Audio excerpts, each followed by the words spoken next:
Alright, let us begin with section 2.4, Young Goodman Brown. Young Goodman Brown is a puritanical story by Nathaniel Hawthorne. He wrote The Scarlet Letter, if you remember that, but it's about Puritans, like the people who came off the Mayflower. Um, they were very strictly religious, very conservative in their interpretation of what God wanted them to do, and supposedly very holy. Uh, with that, let us jump into the story. I'm going to have to read kind of fast because we're really going to test the idea that this cuts off at 30 minutes because this story is much longer than um, the Telltale Heart was. But we're gonna see what we can do. Okay. Young Goodman Brown came forth at sunset into the street of Salem Village, but put his head back after crossing the threshold to exchange a parting kiss with his young wife. And Faith, as the wife was aptly named, thrust her own pretty head into the street, letting the wind play with the pink ribbons on her cap, while she called to Goodman Brown. "Dearest heart," whispered she, softly and rather sadly, with her lips when her lips were close to his ear, "prithee, put off your journey until sunrise, and sleep in your own bed tonight. A lone woman is troubled with such dreams and such thoughts, that she's afeard of herself sometimes. Pray, tarry with me this night, dear husband, of all nights in the year." "My love and my faith," replied young Goodman Brown, "of all nights in the year, this one night must I tarry away from thee. My journey, as thou callest it, forth and back again, must needs be done twixt now and sunrise. What, my sweet, pretty wife, dost thou doubt me already, and we but 3 months married?" "Then God bless you," said Faith with the pink ribbons, "and may you find all well when you come back." "Amen," cried Goodman Brown. "Say the prayers, dear Faith, and go to bed at dusk, and no harm will come to thee." So they parted, and the young man pursued his way until, being about to turn the corner by the meeting house, he looked back and saw the head of Faith still peeping after him, with a melancholy air, in spite of her pink ribbons. "Poor little Faith," thought he, for his heart smote him. "What a wretch am I to leave her on such an errand! She talks of dreams, too. Methought, as she spoke, there was trouble in her face, as if a dream had warned her what work is to be done tonight. But no, no. 'Twould kill her to think it. Well, she's a blessed angel on earth, and after this one night I'll cling to her skirts and follow her to heaven." With this excellent resolve for the future, Goodman Brown felt himself justified in making more haste on his present evil purpose. He had taken a dreary road, darkened by all the gloomiest trees of the forest, which barely stood aside to let the narrow path creep through, and closed immediately behind. It was all as lonely as could be, and there is this peculiarity in such a solitude, that the traveller knows not who may be concealed by the innumerable trunks and the thick boughs overhead, so that with lonely footsteps he may yet be passing through an unseen multitude. "There may be a devilish Indian behind every tree," said that's not good, said Goodman Brown to himself, and he glanced fearfully behind him as he added, "What if the devil himself should be at my very elbow?" His head being turned back, he passed a crook of the road, and looking forward again, beheld the figure of a man, in grave and decent attire, seated at the foot of an old tree. He arose at Goodman Brown's approach, and walked onward, side by side with him. "You are late, Goodman Brown," said he. "The clock of the Old South was striking as I came through Boston, and that is full 15 minutes gone." "Faith kept me back a while," replied the young man, with a tremor in his voice, caused by the sudden appearance of his companion, though not wholly unexpected. It was now deep dusk in the forest, and deepest in that part of it where these two were journeying. As nearly as could be discerned, the second traveller was about 50 years old, apparently in the same rank of life as Goodman Brown, and bearing a considerable resemblance to him, though perhaps more in expression than in features. Still, they might have been taken for father and son. And yet, though the elder person was as simply clad as the younger, and as simple in manner too, he had an indescribable air of one who knew the world, and would not have felt abashed at the governor's dinner table, or in King William's court, were it possible that his affairs should call him thither. But the only thing about him that could be fixed upon as remarkable was his staff, which bore the likeness of a great black snake, so curiously wrought that it might almost be seen to twist and wriggle itself like a living serpent. This, of course, must have been an ocular deception, assisted by the uncertain light. "Oh, Goodman Brown!" cried this fellow traveller, "this is a dull pace for the beginning of a journey. Take my staff if you are so soon weary." "Friend," said the other, exchanging his slow pace for a full stop, "having kept covenant by meeting thee here, it is my purpose now to return whence I came. I have scruples touching the matter thou wotst of? Wotst of?" Basically, he's saying, I met you here. I said I was going to meet you here, and I met you here, but I want to turn back and go home now. "Sayest thou so?" replied he of the serpent, smiling apart. "Let us walk on, nevertheless, reasoning as we go, and if I convince thee not, thou shalt turn back. We are but a little way in the forest yet." "Too far, too far!" exclaimed the goodman, unconsciously resuming his walk. "My father never went into the woods on such an errand, nor his father before him. We have been a race of honest men and good Christians since the day of the martyrs, and shall I be the first of the name of Brown that ever took this path and kept such company, thou wouldst say?" observed the elder person, interrupting his pause. "Well said, Goodman Brown. I have been as well acquainted with your family as with ever a one among the Puritans, and that's no trifle to say. I helped your grandfather, the constable, when he lashed the Quaker woman so smartly through the streets of Salem, and it was I that brought your father a pitch pine knot, kindled at my own hearth, to set fire to an Indian village in King Philip's War. Holy crap, these are terrible things to brag about. To set fire to an Indian village in King Philip's War. They were my good friends, both, and many a pleasant walk have we had along this path, and returned merrily after midnight. I would fain be friends with you for their sake."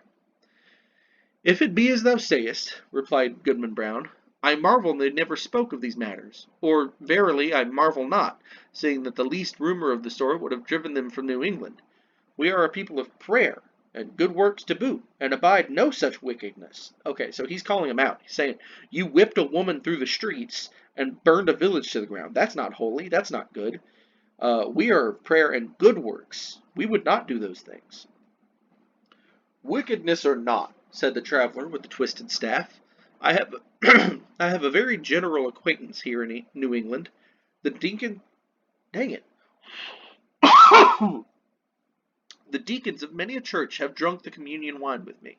The selectmen of divers towns make me their chairman, and a majority of the great and general court are firm supporters of my interest. The governor and I too, but these are state secrets." So he's bragging that he knows a lot of people in powerful places, a lot of government officials. "Can this be so?" cried Goodman Brown, with a stare of amazement at his undisturbed companion. "Howbeit, I have nothing to do with the governor and council. They have their own ways, and are no rule for a simple husbandman like me. But, were I to go on with thee, how should I meet the eye of that good old man, our minister at Salem village? Oh, his voice would make me tremble both Sabbath day and lecture day." Thus far the elder traveller had listened with due gravity, but now burst into a fit of irrepressible mirth, shaking himself so violently that his snake-like staff actually seemed to wriggle in sympathy. His laughing. Mirth means laughing. "Ha ha ha!" shouted he, again and again. Then, composing himself, "Well, go on, Goodman Brown, go on, but prithee don't kill me with laughing."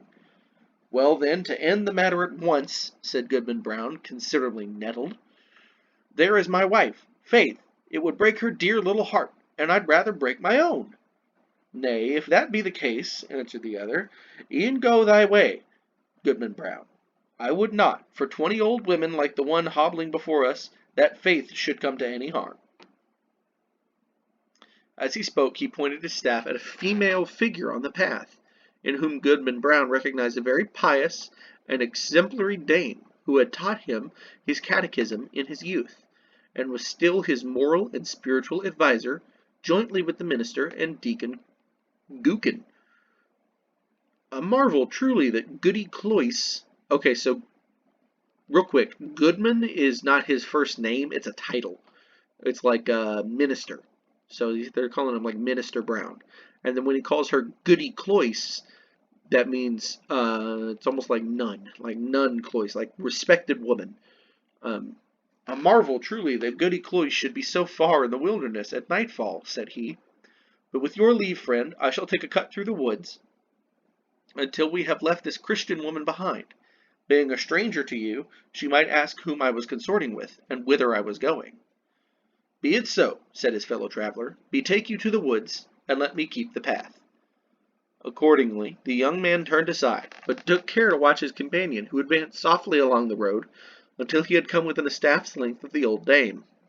She, meanwhile, was making the best of her way, with singular speed for so aged a woman, and mumbling some indistinct words, a prayer, doubtless, as she went. The traveller put forth his staff and touched her withered neck with what seemed the serpent's tail. "The devil!" screamed the pious old lady. "Then Goody Cloyce knows her old friend," observed the traveller, confronting her, and leaning on his writhing stick. "Ah, forsooth! And is it your worship indeed?" cried the good dame. Your worship, kind of like your majesty. She's calling him your bishop, cried the good dame. "Yea, truly it is, and in the very image of my old gossip, Goodman Brown, the grandfather of the silly fellow that now is. But would your worship believe it? My broomstick hath strangely disappeared, stolen, as I suspect, by the unhanged witch Goody Cory, and that too when I was all anointed with the juice of smallage, and cinquefoil, and wolfsbane." Okay, those are just like old snake oils. Old elixirs, remedies for sicknesses.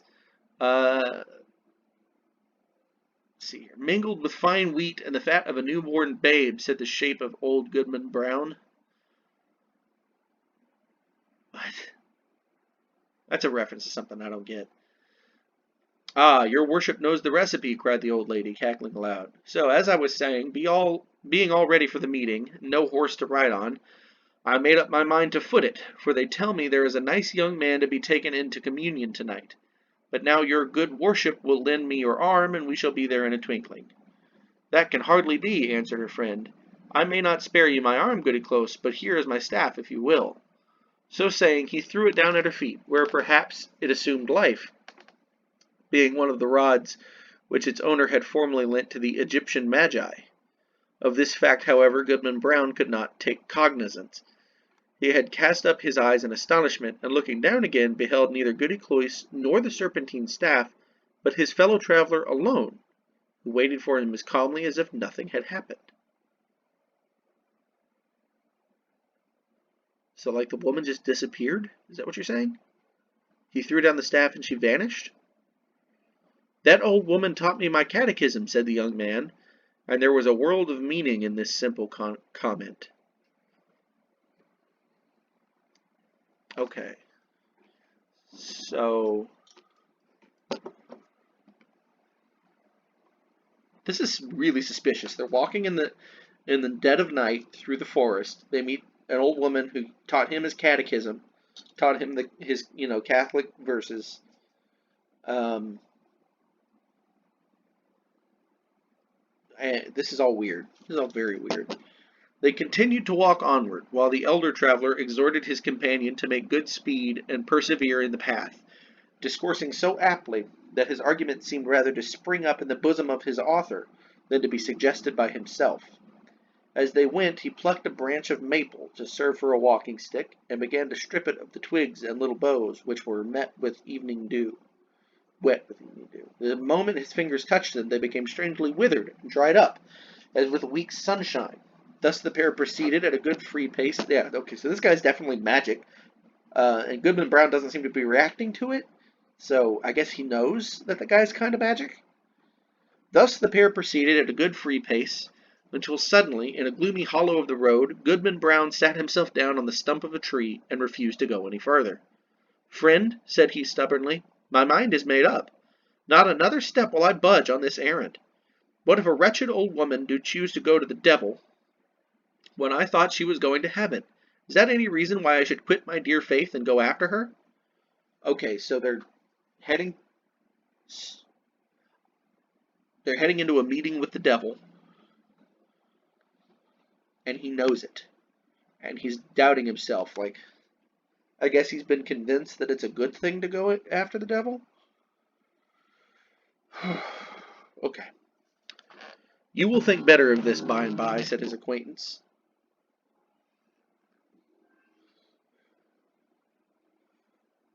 Sorry, I've got to... okay, sign in.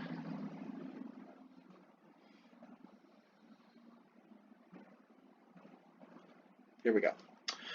The young man sat a few moments in the road without... Where are we? You will think better of this by and by, said his acquaintance composedly. Sit here and rest yourself a while, and when you feel like moving again, there is my staff to help you along. Without more words, he threw his companion the maple stick, and was as speedily out of sight as if he had vanished into the deepening gloom. The young man sat a few moments by the roadside, applauding himself greatly, and thinking with how clear a conscience he should meet the minister in his morning walk, nor shrink from the eye of good old Deacon Gookin. And what calm sleep would be his that very night, which was to have been spent so wickedly, but purely and sweetly now in the arms of faith. Amidst these pleasant and praiseworthy meditations, Goodman Brown heard the tramp of horses along the road, and deemed it advisable to conceal himself within the verge of the forest, conscious of the guilty purpose that had brought him thither, though now so happily turned from it. Yeah, so this old guy was telling him to go meet Satan in the forest, and he was going to, and his wife kind of knew it, and was telling him not to, and now he's decided not to and go back home to his wife. On came the hoof tramps and the voices of the riders, two grave old voices, conversing soberly as they drew near. These mingled sounds appeared to pass along the road, within a few yards of the young man's hiding place, but owing, doubtless, to the depth of the gloom at that particular spot, neither the travellers nor their steeds were visible, though their figures brushed the small boughs by the wayside. It could not be seen that they intercepted, even for a moment, the faint gleam from the strip of bright sky, athwart which they must have passed. Goodman Brown alternately crouched and stood on tiptoe, pulling aside the branches and thrusting forth his head as far as he durst, without discerning so much as a shadow. It vexed him the more because he could have sworn, were such a thing possible, that he recognized the voices of the minister and Deacon Gookin jogging along quietly, as they were wont to do, when bound to some ordination or ecclesiastical council. While yet within hearing, one of the riders stopped to pluck a switch. Of the two, reverend sir, said the voice that was like the deacon's, I had rather miss an ordination dinner than tonight's meeting. They tell me that some of our community are to be here from Falmouth and beyond, and others from Connecticut and Rhode Island, besides several of the Indian powwows, who, after their fashion, know almost as much deviltry as the best of us. Moreover, there is a goodly young woman to be taken into communion. Mighty well, Deacon Gookin, replied the solemn old tones of the minister. Spur up, or we shall be late. Nothing can be done, you know, until I get on the ground. So, these two people that he was like, okay, I'm not going to go into this forest and meet the devil. These people Deacon Gookin will still think well of me if I don't do this. He just saw Deacon Gookin admitting that there's deviltry, and he's going to go talk to the devil. The hoofs clattered again, and the voices, talking so strangely in the empty air, passed on through the forest, where no church had ever been gathered, nor solitary Christian prayed. Whither, then, could these holy men be journeying so deep into the heathen wilderness? Young Goodman Brown caught hold of a tree for support, and being ready to sink down on the ground, faint and overburthened with the heavy sickness of his heart. I might be burdened. He looked up to the sky, doubting whether there really was a heaven above him. Yet there was the blue arch, and the stars brightening in it. With heaven above and faith below, I will yet stand firm against the devil, cried Goodman Brown, while he still gazed upward into the deep arch of the firmament, and had lifted his hands to pray. A cloud, though no wind was stirring, hurried across the zenith, and hid the brightening stars. The blue sky was still visible, except directly overhead, where his black mass of cloud was sweeping swiftly northward. Aloft in the air, as if from the depths of the cloud, came a confused and doubtful sound of voices.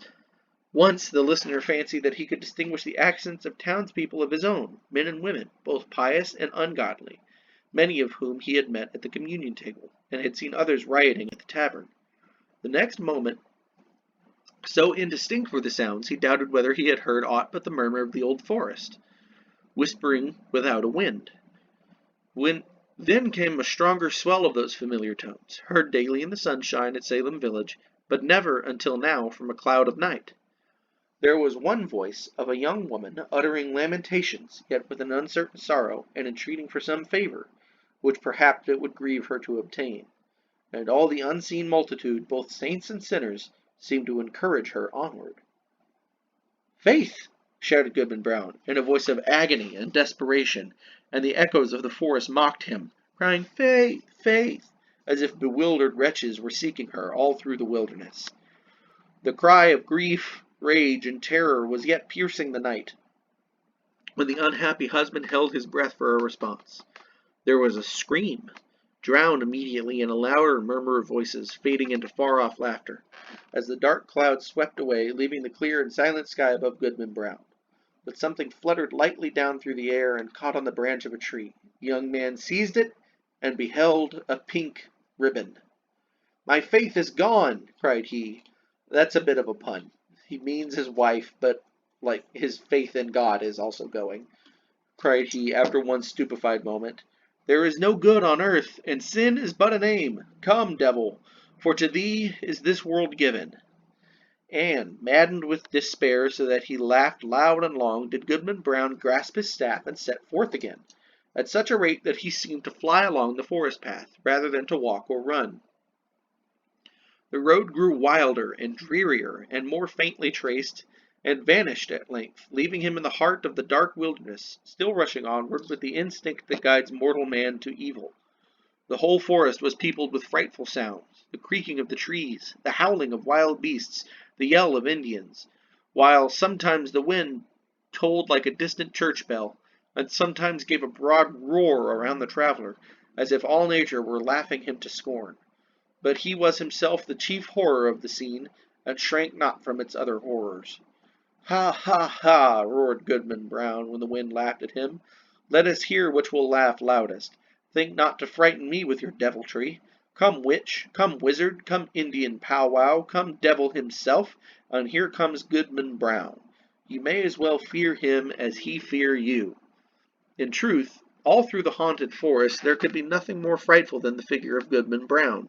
On he flew, among the black pines, brandishing his staff with frenzied gestures, now giving vent to an inspiration of horrid blasphemy, and now shouting forth such laughter as set all the echoes of the forest laughing like demons around him. The fiend in his own shape is less hideous than when he rages in the breast of a man. Thus sped the demoniac on his course. Demoniac? Demon maniac, I guess is what that word is. Thus sped the demoniac on his course, until, quivering among the trees, he saw a red light before him, as when the felled trunks and branches of a clearing have been set on fire, and thrown up their lurid blaze against the sky, at the hour of midnight. He paused, in a lull of the tempest that had driven him onward, and heard the swell of what seemed to him, rolling solemnly from a distance, with the weight of many voices. He knew that tune. It was a familiar one in the choir of the village meeting-house. The verse died heavily away, and was lengthened by a chorus, not of human voices, but of all the sounds of the benighted wilderness, pealing in awful harmony together. Goodman Brown cried out, and his cry was lost to his own ear by its unison with the cry of the desert. In the interval of silence he stole forward, until the light glared full upon his eyes. At one extremity of an open space, hemmed in by the dark wall of the forest, arose a rock, bearing some rude natural resemblance either to an altar or a pulpit, and surrounded by 4 blazing pines, their tops aflame, their stems untouched, like candles at an evening meeting. The mass of foliage that had overgrown the summit of the rock was all on fire, blazing high into the night, and fitfully illuminating the whole field. Each pendant twig and leafy festoon was in a blaze. As the red light arose and fell, a numerous congregation alternately shone forth, then disappeared in shadow, and again grew, as it were, out of darkness, peopling the heart of the solitary woods at once. "A grave and dark-clad company," quoth Goodman Brown. In truth, they were such. How much longer? Are you kidding me? Okay. A grave and dark-clad company. In truth, they were such. Among them, quivering to and fro between gloom and splendor, appeared faces that would be seen next day at the council board of the province, and others which, Sabbath after Sabbath, looked devoutly heavenward, and benignantly over the crowded pews, benignantly, from the holiest pulpits in the land. Some affirm that the lady of the governor was there. At least there were high dames well known to her, and wives of honored husbands, and widows, a great multitude, and ancient maidens, all of excellent repute, and fair young girls, who trembled lest their mothers should espy them. Either the sudden gleams of light flashing over the obscure field dazzled Goodman Brown, or he recognized a score of the church members of Salem village, famous for their especial sanctity. Good old Deacon Gookin had arrived, and waited at the skirts of that venerable saint, his reverend pastor. But, irreverently consorting with these grave, reputable, and pious people, these elders of the church, these chaste dames and dewy virgins, there were men of dissolute lives and women of spotted fame, wretches given over to all mean and filthy vice, and suspected even of horrid crimes. It was strange to see that the good shrank not from the wicked, nor were the sinners abashed by the saints. Scattered also among their pale-faced enemies were the Indian priests, or powwows, who had often scared their native forest with more hideous incantations than any known to English witchcraft. But where is faith, thought Goodman Brown, and, as hope came into his heart, he trembled. Another verse of the hymn arose, a slow and mournful strain, such as the pious love, but joined to words which expressed all that our nature can conceive of, sin, and darkly hinted at far more. Okay, so let me stop for a second, if you're still with me. He found his way through the forest. There's this giant bonfire surrounded by everyone, not everyone, but a lot of people from his village. Good people, bad people, sinners, saints. They're all sitting around this giant bonfire. And they're singing a hymn, but they've changed the words to be about sin instead of virtue. Okay. Here we go. Verse after verse was sung, and still the chorus of the desert swelled between, like the deepest tone of a mighty organ. And with the final peal of that dreadful anthem there came a sound, as if the roaring wind, the rushing streams, the howling beasts, and every other voice of the unconverted wilderness were mingling and according with the voice of guilty man, in homage to the Prince of all. The 4 blazing pines threw up a loftier flame, and obscurely discovered shapes and visages of horror on the smoke wreaths above the impious assembly. At the same moment, the fire on the rock shot redly forth and formed a glowing arch above its base, where now appeared a figure. With reverence be it spoken, the apparition bore no slight similitude, both in garb and manner, to some grave divine of the New England Church is. Appeared a figure before. The apparition bore no slight similitude to some grave divine. It didn't look anything like anybody he knew, I guess is what that sentence means. "Bring forth the converts!" cried a voice that echoed through the field and rolled into the forest. At the word, Goodman Brown stepped forth from the shadow of the trees and approached the congregation, with whom he felt a loathful brotherhood, by the sympathy of all that was wicked in his heart. He could have well nigh sworn that the shape of his own dead father beckoned him to advance, looking downward from a smoke wreath, while a woman with dim features of despair threw out her hand to warn him back. Was it his mother? But he had no power to retreat one step, nor to resist, even in thought, when the minister and good old Deacon Gookin seized his. That's still a silly name. Did he make that silly? Deacon Gookin is a silly name. seized his arms and led him to the blazing rock. Thither came also the slender form of a veiled female. Oh, looks like it does go past 30 minutes. Slender form of a veiled female, led between Goody Cloyce, that pious teacher of the catechism, and Martha Carrier, who had received the devil's promise to be queen of hell. A rampant hag was she, and there stood the proselytes beneath the canopy of fire. Welcome, my children, said the dark figure, to the communion of your race. Ye have found thus young your nature and your destiny. My children, look behind you. They turned, and, flashing forth, as it were, in a sheet of flame, the fiend worshippers were seen. The smile of welcome gleamed darkly on every visage. There, resumed the sable form, are all whom ye have reverenced from youth. Ye deemed them holier than yourselves, and shrank from your own sin, contrasting it with their lives of righteousness and prayerful aspirations heavenward. Yet, here are they all in my worshipping assembly. This night it shall be granted you to know their secret deeds, how hoary-bearded elders of the church have whispered wanton words to the young maids of their households, how many a woman, eager for widow's weeds, has given her husband a drink at bedtime and let him sleep his last sleep in her bosom.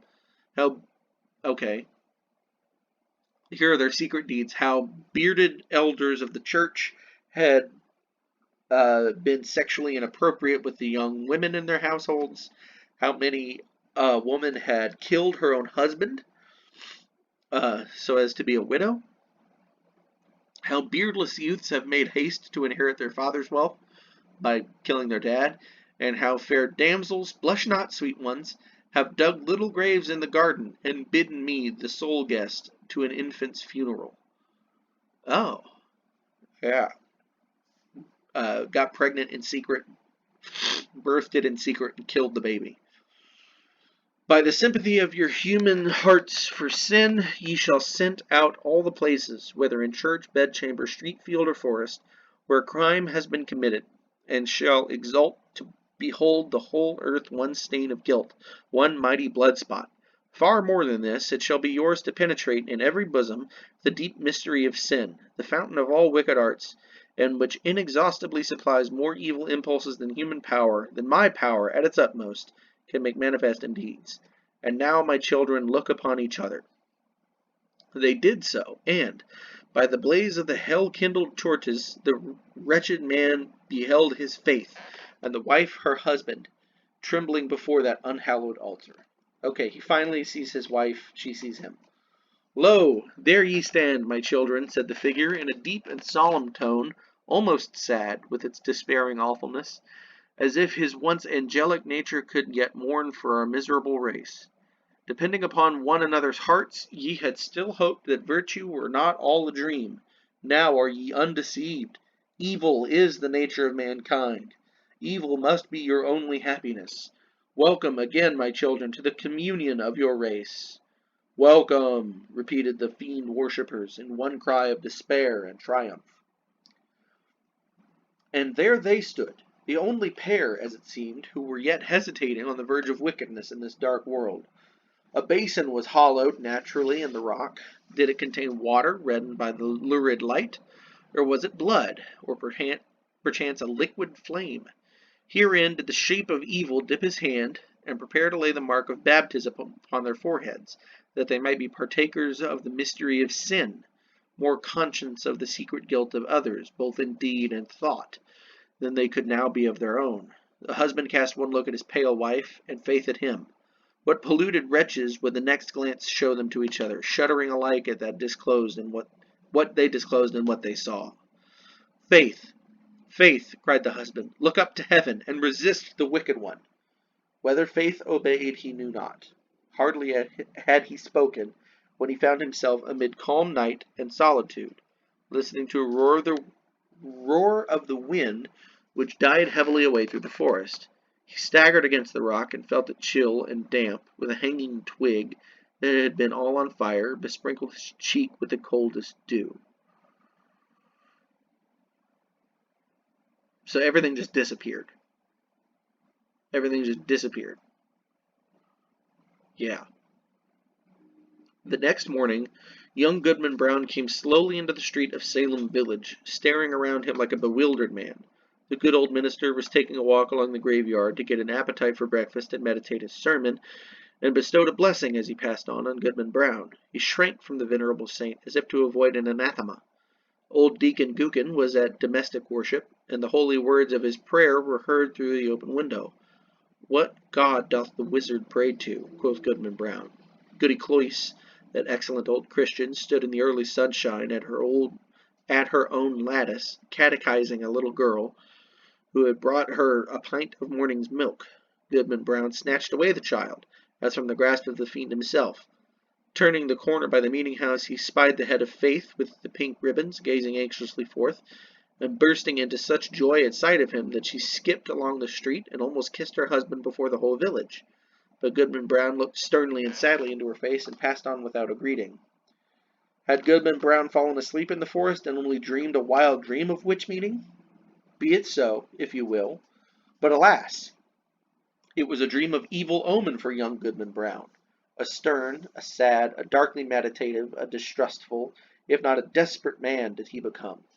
From the night of that fearful dream, on the Sabbath day, when the congregation were singing a holy psalm, he could not listen, because an anthem of sin rushed loudly upon his ear and drowned all the blessed strain.